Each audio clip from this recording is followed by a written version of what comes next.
This is Hollywood. Matías Bombal with you, still with a little bit of a touch of laryngitis, but it doesn't stop me from telling you about a film that I really think you should see, and it's quite a wonderful experience. From CBS Films, Joel and Ethan Coen bring us another of their typically richly detailed journeys into a slice of Americana of a time and place that they conjure from their fertile imaginations. This time it's Inside Llewyn Davis, the story of a folk singer who struggles every day and with little to no result in the Greenwich Village of early 1961. The movie covers a week in his life that centers around his being beat up after leaving a gig. Prior to the week that we share with Llewyn, who is played by Oscar Isaac, he had a modicum of success as half of a singing team. But the suicide of his musical partner kicked the wind out of his sails. Always in search of a place to stay, eat, or sleep, and always after a buck wherever he can be found, we find him in the office of a small-time record producer where Llewyn checks to see if any royalties are available for his one single solo album. How we doing? We're doing great. Really? New record's doing well? How we doing? Not so hot, I gotta be honest. Jenny, where's Cincinnati? What?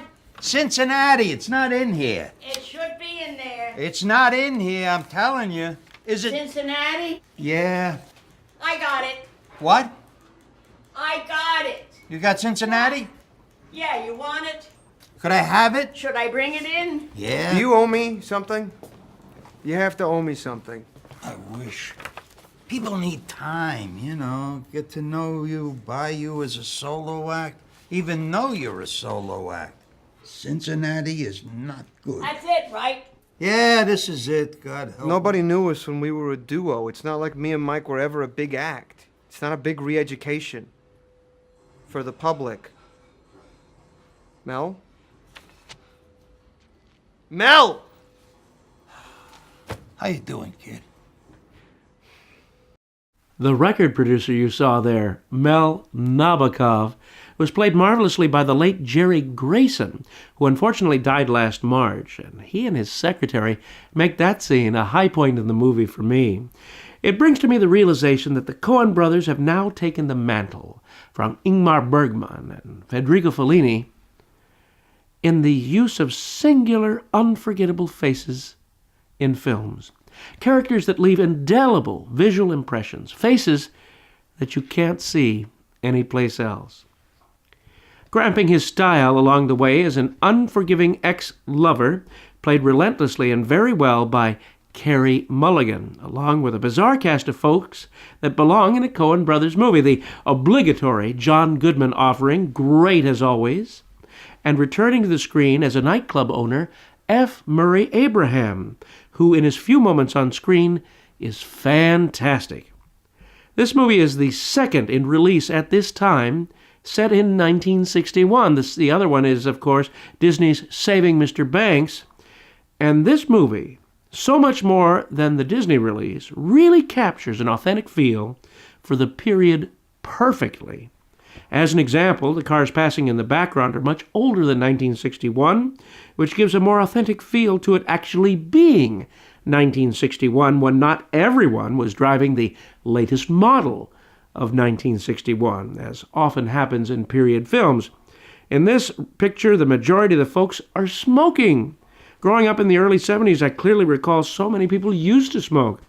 It's these details which bring excellence to the art direction of any Coen brothers movie. In this case, it is the fine work of Deborah Jensen.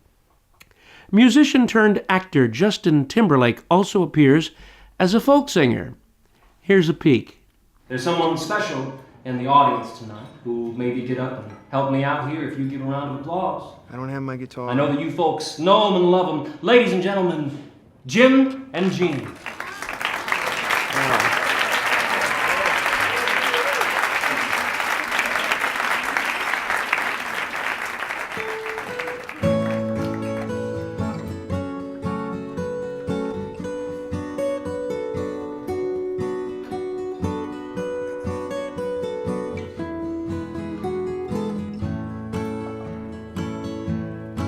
If you miss the train I'm on, you will know that I am gone. You can hear the whistle blow 100 miles. 100 miles, 100 miles, 100 miles, 100 miles. You can hear the whistle blow 100 miles. I thought that the Greenwich Village cellar that you saw there really captured the time and place. And I was reminded of a similar setting in Columbia's Bell, Book, and Candle, where the set of the Zodiac Club, where Jack Lemmon plays the bongos, may have influenced the art direction in this movie. Also, as in Bell, Book, and Candle, one cast member of note that you'll enjoy is a cat. This one goes by the name of Ulysses, and like the cat's namesake, Llewyn Davis has a tragic hero cycle in this movie, returning full circle to his starting point. Along the way, you'll get to do some people watching that is most enjoyable amid the perfectly created, thoughtful settings.